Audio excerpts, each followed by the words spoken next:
What's good, YouTube? YugiRocks99 here with another deck, as usual. Before we begin, for those of you who are watching this that are Americans, happy 4th of July, Independence Day. And it's hot as fuck right now where I am, so that kind of sucks. East Coast is pretty horrible, but yeah, so I'm just going to show you the Gravekeeper deck I've been messing around with. I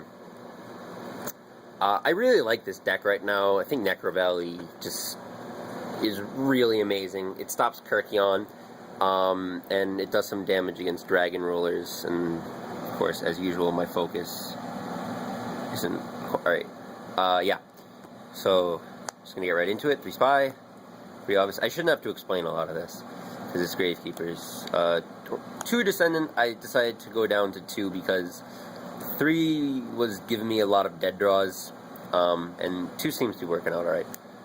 3 Recruiter, I still like 3, because he can search himself too if you need to, but I usually search Commandant, which he of course searches your Necro Valley, and he's a beat stick, so it's pretty good. 1 Assailant, Assailant, just, he's okay. I mean, just run over things that you need to switch to battle position. It's pretty good against like Megalo or something, and I don't know how much defense is Big Eye have. Let me check.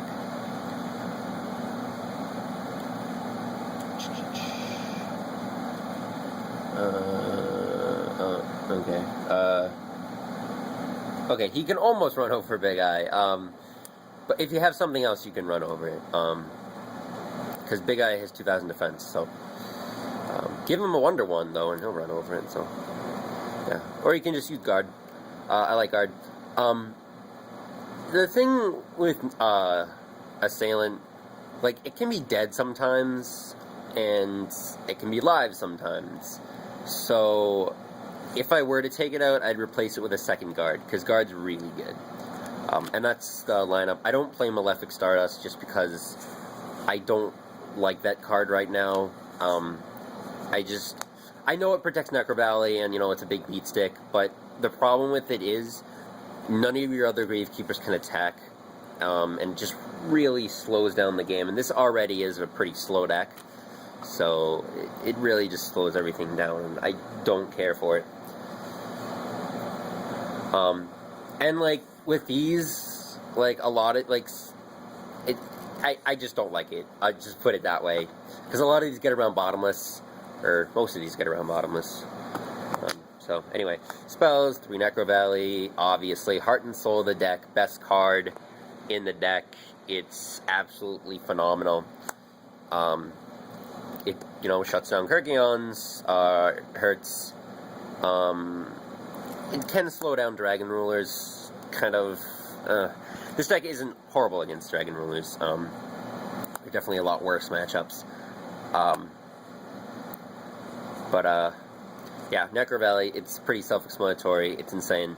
And so is this card, Royal Tribute. This card destroys Dragon Rulers, because their deck is like 75% monsters, and the other 25% is spells, and sometimes it's even less than that. But they don't usually run any traps, unless they're in the side. But they're gonna open up usually like all monster hands, and you just go Royal Tribute. They pitch like their entire hand, and they can't really do anything from there.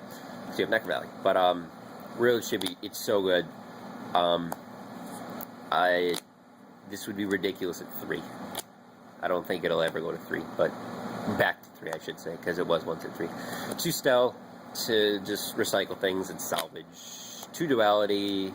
I don't know why I wasn't running this before, but I don't know, there wasn't a lot of room. But you know, Duality, you don't really special summon in this deck, so except with Spy, and you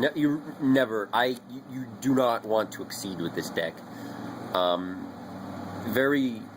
I have never exceeded with this deck. There are some situations which permit, but I'd rather not. I'd rather have the monsters. I went down to 2 under 1, because 3 was giving me some dead draws. and even 2 can be kind of dead sometimes. But overall, it's a good card. Helps you draw, and it makes your monsters really beastly. 1 Book of Moon, because, you know, you're on 4 flip effects, and it's just a good card. And then, this is my tech for the deck, that I've been testing out. It's pretty cool, so you should think about it. Spellbook of Wisdom. Now, I just want to take a second to explain this card. Just, you know, get a big chunk of time, because the rest won't take very long. But Spellbook of Wisdom. For those of you who don't know what this does, here's its effect. Because you might be thinking, oh, why are you playing a Spellbook card in Gravekeepers? Well, let's read the effect. Target 1 face-up spellcaster type monster on the field and activate one of these effects. It's unaffected by other spell effects this turn. Is unaffected by trap effects this turn. It does not specify it has to be a prophecy monster. Or, this card has, I mean, it works obviously really well with this deck.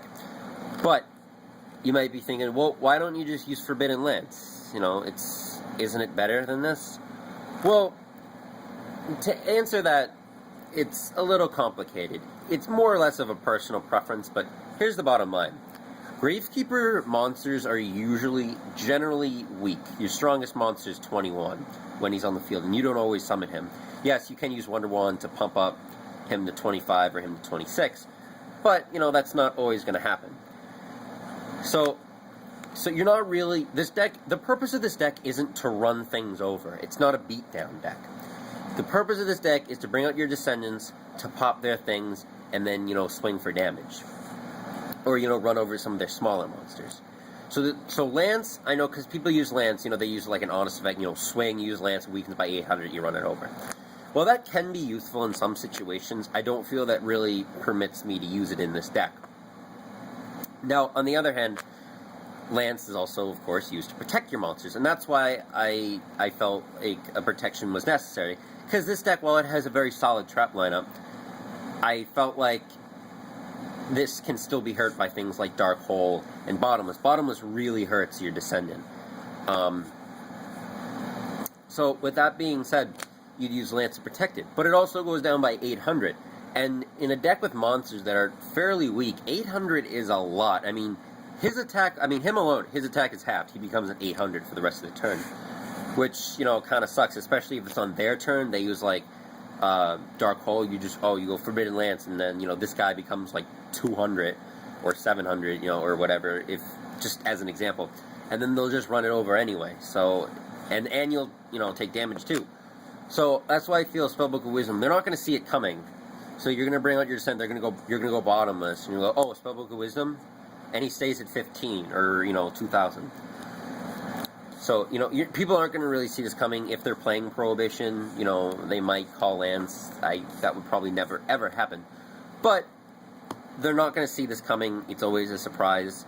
And if you use it on your turn, like if you know, summon your Descendant, you go with Spellbook of Wisdom on traps, and then you swing, the worst they can do is Book of Moon, you know, for spells. Because I know Lance protects both spells and traps, but this only does one.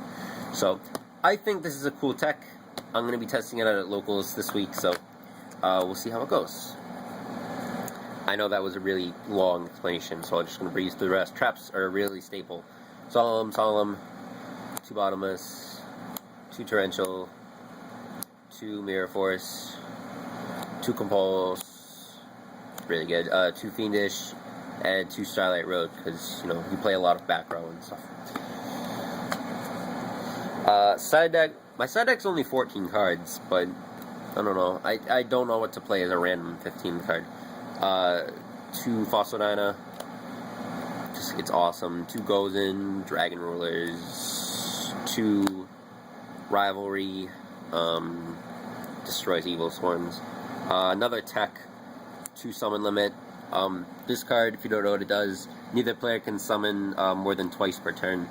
That's pretty good against every top tier deck right now. So, it puts in work. 2 Mind Drain, because, you know, Mermails are gay, Dragon Rulers are gay, you know, all that kind of stuff. So, Mind Drain puts in work. 2 Deck Devi, I don't know why this is in here, honestly.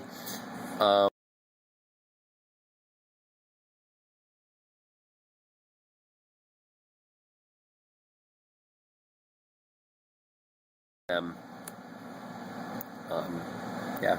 And then 2 random D-Prison because I had the room, so why not? Extra deck. Extra deck doesn't matter. 2 Stardust, you probably wouldn't need the second, but, you know, play 2 road, so why not? I had a ton of room. Like I said, you don't really exceed in this deck, so the rest is really random. And just, you know, keep in mind, I'm missing a lot of the, you know, staple, like Emerald and stuff. Direwolf, Chain, but it doesn't matter, because you're not going to exceed in this deck anyway. Utopia Ray, Zenmeister, Maestroke, Couple Operative, or Butterfly Assassin. I like that better. Pearl, just as a beat stick. Fuck this focus. Roach, just random. Dweller, pretty good. Shockmaster, Ouroboros. I like taking this in. You know, it's generic, so 3 level 4s. Zenmain's Leviathan and Tempo. I really hate Acid Golem. Because you can only use them for, like, you know, 2 turns, and, like, the special summon doesn't matter, but whatever. So that's the deck. Gravekeepers.